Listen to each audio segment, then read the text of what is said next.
बात हुई, birthday bumps की बात हुई, तो अगर किसी एक्ट्रेस से बर्थडे बम्स लेना हो तो किससे लेना? किसी एक्ट्रेस से बर्थडे बम्स लेना हो? एनी एक्टर और एक्ट्रेस? 4 लगेगी 4 इस वक्त लगेगी। सर दंगल वाली बात बर्थडे बम्स तो मुझे किसी से ना मिले तो बेहतर है।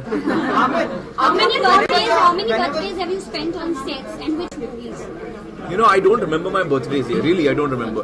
In fact, the only thing I remember is कि I meet you all on my birthday. वो चीज मेरे मेमोरी से नहीं निकलेगी। हमें कितना मुश्किल होता है क्योंकि आप 50 के हैं लेकिन आप बहुत जैसे आपने 90 के किया उसके बाद जब आप 6 पैक एप भी बना लेते हैं 8 पैक एप भी बना लेते हैं तो कितना मुश्किल रहता है किस तरह से आप अपनी बॉडी पे काम करते हैं? नहीं, मुश्किल तो होता है, मेरे से मैंने बताया आपको, मुश्किल तो होता है वो, लेकिन if you are strict about it, अगर आप डिसिप्लिन हैं तो हर चीज मुमकिन है। आप अपने बॉडी को टोटली चेंज कर सकते हैं, क्योंकि मैं कई दफा कर चुका हूं, तो मैं आपको बता सकता हूं कि if you are strict about it, it's a very scientific thing. अगर आप उसको फॉलो करें तो आपकी बॉडी जैसे आप चाहें आप उसको घुमा सकते हैं। सर जब आप अपनी पुरानी फिल्में देखते हैं, जैसे राजा हिंदुस्तानी राजा देखे, जेटली को देखा, तो क्या फर्क खुद में नजर आता है कि यार मैं वो कैसे किया करता था अपनी खुद की फिल्में पुरानी? मैं जब अपनी पुरानी फिल्में देखता हूं तो मुझे बड़ी कोफ्त होती है। मुझे वो सारी चीजें नजर आती हैं जो मैंने गलत की हैं, जो मैं बेहतर कर सकता था। तो मैं अपने पुराने काम को देखना पसंद नहीं करता। Whenever your film has released on Christmas, you have broken all the records, and now there are reports going on that Dangal is not an out-and-out commercial film, but the film is releasing on Christmas. So would you like to clear the? No, it's out and out commercial. I mean, I hope it is.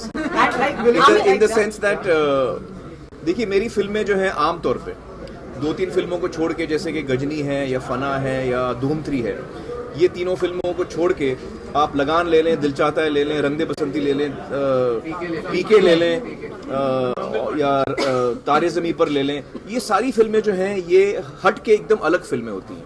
लेकिन इन सब का जो business है वो बहुत ज़्यादा है। तो इस तरह दंगल भी ऐसी फिल्म है जो बहुत ही हट के अलग कहानी है, बहुत ही अमेजिंग कहानी है। मैं इतना एक्साइटेड हूँ इस फिल्म के बारे में, और मैं कमर्शियल चीज़ें सोचता नहीं हूँ। मैं इसलिए फिल्म करता हूँ, मुझे अच्छी लगती है। फिर आप लोग बनाते हैं उसको कमर्शियल, ऑडियंस उसको कमर्शियल बनाती है।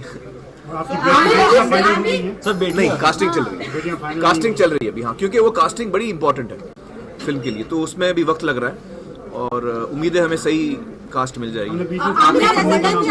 तापसी पन्नू का नाम सुना था? नहीं, जो अभी तक नाम जितने आए हैं वो सब अफवाहें हैं, सारी अफवाहें। सर लेकिन जो टाइटल है वो आता है कि आमिर की बेटियां अभी तक नहीं मिली, इस तरीके से लेकर के Amir, will you still continue doing these challenging roles and different tries? Yeah, I enjoy that. I enjoy doing.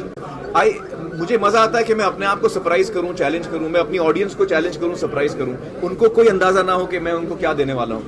हमेशा कुछ नया अलग दूं, उसमें मुझे भी मजा आता है, ऑडियंस को भी मजा आता है। अच्छा, ये दंगल बेटियों की कहानी है कि बाप की कहानी?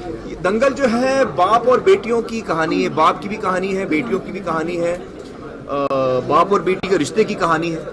ये उसमें अलग अलग लेयर्स हैं। वेजिटेरियन भी आप बन गए, तो हाँ, कांग्रेचुलेशन फॉर दैट। तो ये सब लिया कैसे? Stop smoking also. क्या ऐसे स्मोकिंग तो बंद हो गया सर वो फिर रिलीज के दौरान नहीं, अभी तो रिलीज तो 2 साल दूर है। स्मोकिंग तो बंद हो गया है। और ये जो केक मैंने काटा और आपको खिलाया, वो भी वीगन केक था। मतलब उसमें दूध नहीं था, दूध और अंडा नहीं था, परमानेंट हो गया। उसकी वजह ये है कि किरण जी ने मुझे ये एक वीडियो दिखाया YouTube पर, जिसमें basically good habits, good health की बातें, एक डॉक्टर है अमेरिका में, वो लेक्चर दे रहे थे खाने के बारे में, और खाने का जो रिश्ता होता है आपके जिस्म से, अलग अलग बीमारियों से, आप किस तरह हेल्दी खाना खा सकते हैं, नॉन वेज से क्या तकलीफ हो सकती है आपको, वेज से क्या होता है और वीगन से क्या होता है। तो उससे मुझे ये बात समझ में आई कि वीगन डाइट जो है वो सबसे हेल्दी डाइट है, और मैं तो सभी से कहूँगा कि आप वीगन डाइट फॉलो करें। महंगा डाइट हो, महंगा नहीं, ये वेजिटेरियन में, बल्कि आप वेजिटेरियन से 2 कदम आगे। तो वेज में आप दूध पीते हैं, दूध के साथ साथ जो चीज़ें बनती हैं, दही, पनीर, चीज़, मक्खन, घी, तो इसमें दूध और दूध से जितनी बनी चीजें वो भी हट जाती हैं, तो आपका कॉस्ट और कम हो जाता है।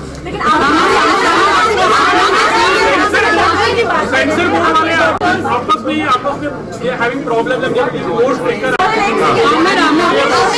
अ producer There's been an internal divide, politics, and the reason the problem over each film. How much I think censorship जो है ये बहुत इंपॉर्टेंट इशू है। एक तो क्या हमारा जो हम उसको बोलते हैं सेंसर बोर्ड वो नाम ही गलत है। हम लोग बड़ा लूजली इस टर्म को यूज करते हैं। वो सेंसर बोर्ड है ही नहीं, वो दरअसल है एक बोर्ड जो सर्टिफाई करता है, सेंसर नहीं करता, वो सर्टिफाई करता है। इसलिए उसके नाम में सर्टिफिकेशन है, central board of film certification, not central board of film censorship, central board of film certification, ये उसका नाम है। तो वो जो बॉडी है वो सर्टिफाई करने का काम करती है। उसका काम नहीं कि वो सेंसर करे, उसका काम है कि वो सर्टिफाई करे। तो वो एक आई थिंक ये हमेशा हर जमाने में, हर जनरेशन में ये मुद्दा उठता है और इसमें यकीनन एक डेमोक्रेसी में ये मुद्दा उठना भी चाहिए और हमें इस चीज को वाइब्रेंटली डिस्कस करना चाहिए। जो फ्रीडम ऑफ एक्सप्रेशन है हम सबका, आपका मेरा हम सबका, उसे हमें प्रोटेक्ट करना चाहिए। ये बहुत ही फंडामेंटल एक राइट है जो हमें प्रोटेक्ट करना चाहिए। हर हिंदुस्तानी को इसकी वैल्यू समझ में आनी चाहिए और हमें इसको प्रोटेक्ट करना चाहिए।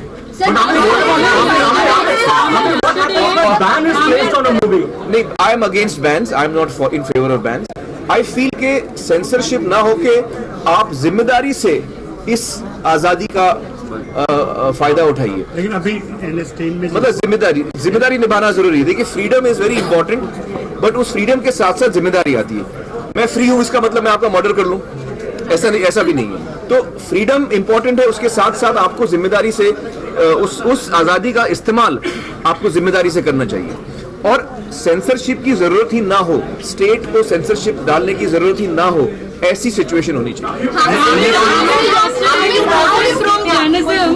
You quoted from Jainism yesterday. Are you turning philosophical? Are you reading other? You know, I read about different philosophies, and I'm very impressed with the Jain philosophy because it is based on three aspects. One is non-violence, ahimsa, non-violence. Second is कि आप उतना ही इस्तेमाल करिए जितना कि आपको जरूरत है, उससे ज्यादा इस्तेमाल ना करिए। और तीसरा कि अगर किसी और का विचार, सोच विचार आपसे अलग हैं तो आप उससे झगड़ा ना करें। आप ये बात माने कि उसका भी एक पॉइंट ऑफ व्यू है और उसको अधिकार है अपना अलग पॉइंट ऑफ व्यू रखने का।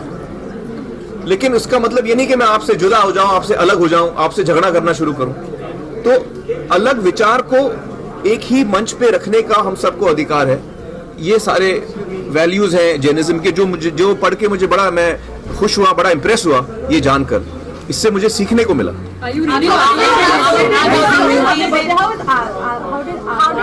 आजाद को सिर्फ एक ही इंटरेस्ट है, मैं केक कब काट रहा हूँ।